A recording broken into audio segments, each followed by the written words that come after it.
back all the way beyond the assignment of an emergency manager to Detroit Public Schools in 2009, all the way back to 2008, so I could get a picture of various issues like spending, enrollment, and academic performance over the flow of the years, beginning with the time of board control and going all the way through the now, I think it's 5+ year history of emergency management.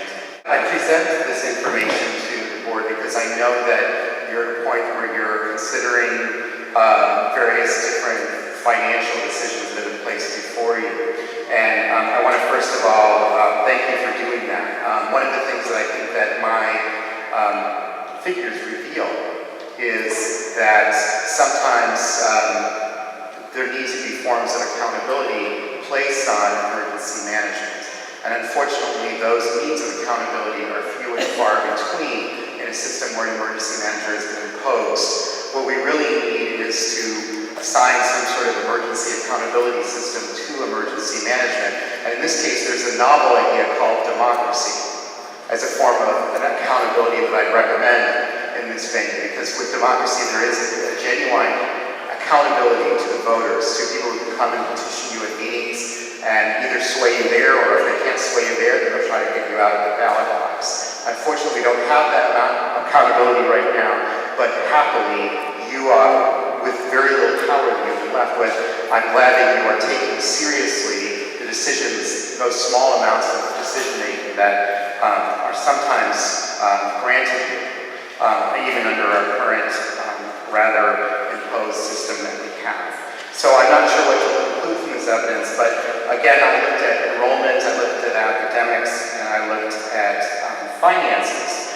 And the picture that emerged is not one that portrays the emergency management of the district over the last 5 years in a very positive light, at least not if the bottom line that we're really concerned about is how well our kids are doing in terms of growing into full-fledged adults who can work with us to address the many challenges that we as a people face in our community here in Detroit and also more broadly in Michigan.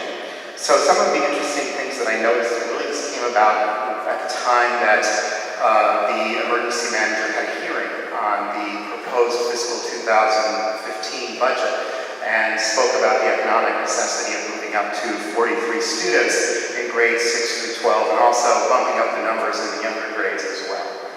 I know firsthand as a teacher, as somebody taught in New Orleans and then in St. Paul, Minnesota, that already 38, which was the previous guideline, is an almost unwieldy number. In my teaching, which was in an environment that was in many ways very similar to Detroit, predominantly African-American city, many low-income students, it was one thing to work with 22 students, a more reasonable number, 25 students. When that got jacked up to 37 students, it was a completely different picture in terms of what I was able to do as a teacher. It seemed much more that I went from developing creative, critical thinkers and citizens who had some control over where their lives were going to basically doing warehousing. And I felt more like a warden when we went to that level. So one of the things that I see that's so disastrous about this increase to 43 students in a class is I know that it will continue the spiral of poor academic results, of more families leaving the system, which will only put the district in a worse financial situation. And that's exactly what we've seen over the last 5 years, that sort of downward cycle. So some people might say, well, what are you going to do? It's all we have in terms of finances. We got to go to that larger class size. We just can't afford to do it. There's no other way. But what I found that was so interesting when I analyzed the budgets over these last 7 years is that we used to give a lot more over, for example, to classroom instruction. The kind of things that would either cause a class size to be able to be reduced or otherwise enrich what could actually happen in the classroom. It's been actually a dramatic decrease. Some of us in this room and some on the board might remember that previous boards were castigated by Roy Roberts for only putting 55% of funding from the general fund into classroom instruction. And it's true, that 55% figure, we've seen nothing but a decline since then. 55 is actually very close to what was the Michigan average, then the 58% especially considering that we had so much debt that we were already carrying some debt at that point from the part resulting from the previous takeover. So what we've seen is a shift where we've gone all the way from 55 and 58% under the elected board going to classroom instruction, a gradual downward shift, and you can see this in my Metro Times article that was published on July 16th. I have charts that you can read about all of this in more detail.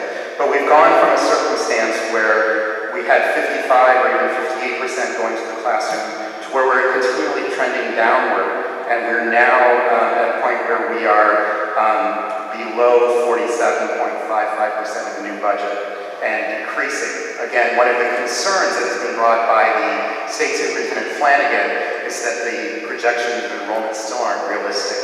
And what we saw last year when we had an optimistic projection about enrollment by the DPS emergency manager, and a projection that we would see an increase of 5,000 students. And we actually had a decrease of 1,000, which was good. I mean, it wasn't as bad a decrease as some of us might have thought we were going to get. But we still were 6,000 short of what the budget were built around. And one of the most interesting things to me when I analyze these budgets, and these are recent budgets, is that what was done, instead of saying, okay, we're 6,000 short, that's a huge hole in the budget if you consider each of those students at around 8,600 per pupil.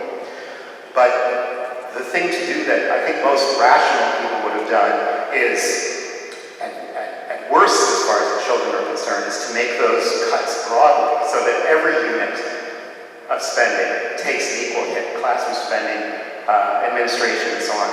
But what we actually saw in those amended budgets to compensate for that short-sightedness, about 6,000 students, was we saw a double hit. Like if you kind of saw how much should be taken if it was done proportionally, there was a double hit for the classroom instruction. Twice as much was taken as it needed to be, which is part of why we're so low right now. And general administrative costs were actually increased during that time. Not tremendously, but they were bumped up at the same time that we were seeing these tremendous cuts going to the classroom.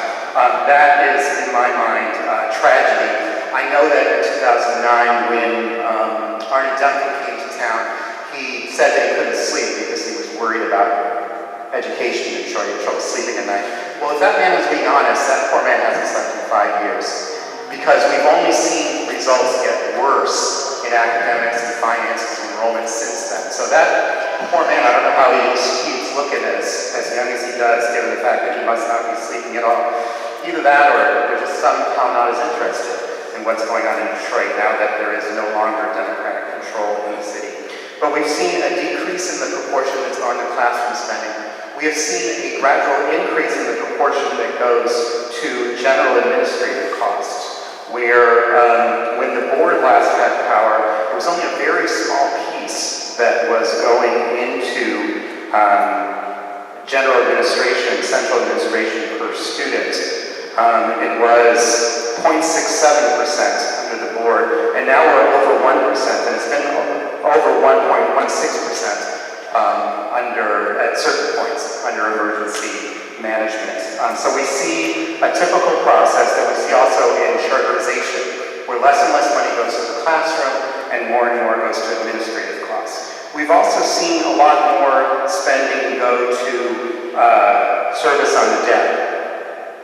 And the reason that we've had to have a larger and larger chunk of per pupil spending to where now it's over $1,100 of each per pupil allocation that goes to debt service. That comes about because Roy Roberts was able to make the appearance of having decreased the legacy deficit. Remember, we had a huge legacy deficit that the previous emergency manager had ballooned, Robert Bob, but then Roy Roberts decreased it by over $200 million.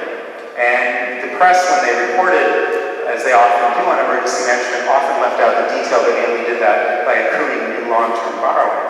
Now, that new long-term borrowing might even be a good fiscal deal, but the point is, what it did is it was $200 million more borrowing. We've had other borrowing like that has got us to the place where we now are at record levels in terms of the amount amount that we have to spend per pupil on debt service. And as you can imagine, that situation has only gotten worse because of the gift of what were initially 11,000 students to the EAA, right? I mean, we have an emergency manager that celebrates bringing back 1,000 students after giving away 11,000 students.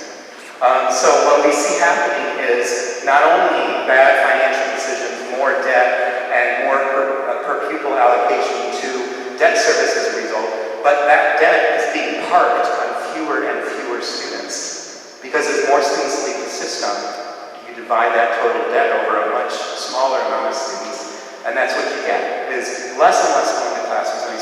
So really what we're seeing here, along with decrease in academics, and some of you might have seen also, I did an analysis of the MEP scores, and what I found is that since Arnie Duncan stopped sleeping in 2009, the gap between Detroit and the rest of the state on the MEP in 3rd through 8th grade has increased tremendously in that time.